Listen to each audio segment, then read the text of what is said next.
Bismillahirrohmanirrohim. Perkenalkan, nama saya Qoriah Rahmawati. Saya pengajar di SMA Negeri 7 Kota Tangerang Selatan. Yang kali ini saya sedang mengikuti program pelatihan calon pengajar praktik. Bapak Ibu, kali ini audien yang ingin saya sasar adalah seluruh elemen pendidikan di Indonesia, khususnya teman-teman para guru, rekan seperjuangan saya. Izinkan saya menyampaikan pemahaman tentang prinsip pendidikan yang memerdekakan. Bapak Ibu, kita tahu pendidikan yang memerdekakan adalah pendidikan di mana murid tidak ada murid secara merdeka, tidak ada belenggu, tidak ada tekanan. Dia itu bisa menemukan sendiri, mandiri, memenuhi kebutuhannya dan tidak tergantung kepada orang lain. Dari prinsip yang dikemukakan oleh Ki Hajar Dewantara tersebut, maka kita harus bisa mengambil makna dalam situasi yang kita hadapi sehari-hari di sekolah. Kemudian saya ingin berbagi ketika kemarin saya berdiskusi dengan teman-teman calon pengajar praktik, ternyata ada kasus yang menurut saya ingin juga saya bagi dengan Bapak Ibu semua. Contoh dalam kenyataan sehari-hari yang sering kita temukan. Ada seorang murid yang tidak merasa senang dengan salah satu pelajaran. Tentu hal itu akan tidak mungkin terjadi begitu saja. Kenapa penyebabnya? Nah, salah satu contoh, ternyata murid yang tidak suka pelajaran, taruh misalkan pelajaran matematika. Ternyata Bapak Ibu gurunya memberikan statement atau pelabelan di mana itu merampas kemerdekaan dalam belajarnya.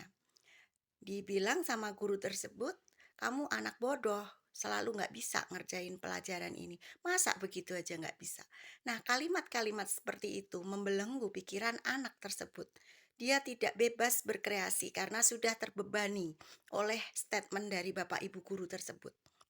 Artinya, dia merasa bahwa dirinya itu pasti bodoh, dirinya itu pasti tidak akan mampu untuk belajar seperti apapun, matematika itu bagi dia sulit. Nah, seperti itulah Bapak Ibu yang harus kita pahami.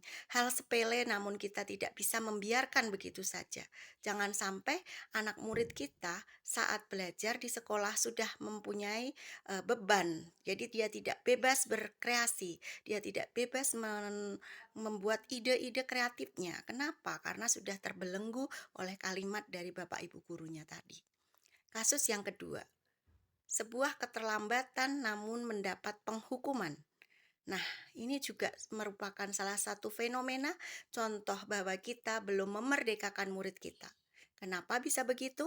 Karena anak ketika terlambat langsung kita hukum tanpa kita tahu penyebab keterlambatannya apa. Coba Bapak Ibu pahami semuanya. Saya pernah mengalami sendiri ketika beberapa kali anak tersebut terlambat, kemudian tidak saya hukum namun saya ajak diskusi dan komunikasi. Saya tanya, "Kenapa penyebab kamu terlambat, Nak?" Ternyata dia adalah tulang punggung keluarga, di mana dia harus bekerja sampai larut malam, bekerja untuk menafkahi keluarganya, dan tentu setiap hari harus bangun kesiangan dan akhirnya ke sekolah dalam kondisi terlambat.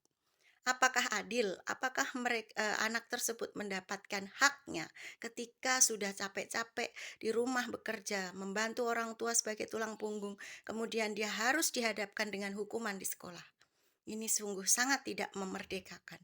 Ketika saya tanya dan kemudian saya ajak coaching, coaching adalah salah satu tipe dari pendidikan yang memerdekakan, di mana kita menuntun anak tersebut mencari jalan atas permasalahan yang dihadapi, namun kita tidak memaksanya, kita juga tidak mengguruinya. Kita hanya memfasilitasinya. Bagaimana, Nak, kamu akan bisa tidak terlambat? Menurutmu, apa yang harus kamu lakukan? Pertanyaan-pertanyaan itulah yang membantu anak tersebut untuk bisa merdeka. Merdeka dalam tanda apa? Merdeka tidak terbebani atau dia mandiri bisa menemukan solusinya dan itu tidak akan menjadi dan itu akan justru menjadi solusi dari keterlambatannya tadi. Sebaliknya, ketika anak tadi dihukum, maka selamanya dia hanya akan merasa, "Saya nanti di sekolah akan dihukum, dan setelah saya lakukan hukum, saya tebus hukuman itu, maka selesai sudah." Dan itu tidak menjadi solusi, maka anak tersebut akan terus terlambat. Yang menjadi solusi adalah bagaimana anak tersebut bisa bangun pagi, namun juga tidak meninggalkan tugas tanggung jawabnya membantu orang tua. Itu kita coaching dengan anak tersebut. Nah, begini loh Bapak Ibu. Jadi jangan sampai kita sebagai guru justru kita membebani murid dengan hukuman. Itu sama sekali merampas hak kemerdekaannya. Baik, selain dengan metode coaching, selain dengan tidak memberi hukuman dalam pendidikan yang memerdekakan, kita juga harus menciptakan suasana belajar yang nyaman. Tadi, dalam hal pelabelan, tentu murid tersebut merasa tidak nyaman dengan gurunya, maka dia akan merasa lebih malas, lebih tidak semangat lagi untuk belajar. Kita tahu belum tentu loh anak yang kita labelin bodoh itu memang bodoh. Dia punya eh, talenta, punya bakat di bidang lain. Kita labelin dia bodoh seolah-olah dia tidak mampu apapun, itu sangat keliru. Mungkin di bidang matematika dia kurang, namun justru di bidang seni, di bidang olahraga, di bidang yang lain justru dia ahlinya. Maka jangan sekali-kali ketika kita menghadapi anak yang menurut kita belum mampu, jangan sekali-kali kita labeli dengan kalimat kamu bodoh. Kemudian, apa yang harus kita lakukan? Dalam pembelajaran kurikulum merdeka, dalam pendidikan yang memerdekakan, ada sebuah teknik pengajaran yang saya tahu, yaitu tentang pembelajaran berdiferensiasi, di mana pembelajaran berdiferensiasi itu bisa menjadi solusi atas permasalahan yang anak-anak tadi hadapin Bapak Ibu. Contohnya begini, anak tadi tidak bakat dalam bidang matematika, maka jangan dipaksakan untuk dia ahli di bidang tersebut. Kita harus bisa menggali apa sih potensi anak ini, bagaimana kita bisa menuntunnya, sebagaimana prinsip dari Ki Hajar Dewantara bahwa ing ngarso sung tulodo ing madya mangun karso tutwuri handayani, kita harus bisa terapkan kepada anak tersebut. Kita harus bisa membantu anak tersebut merdeka, bebas dari tekanan, mandiri dalam melakukan memenuhi kebutuhan hidupnya untuk mencapai bahagia yang sejatinya.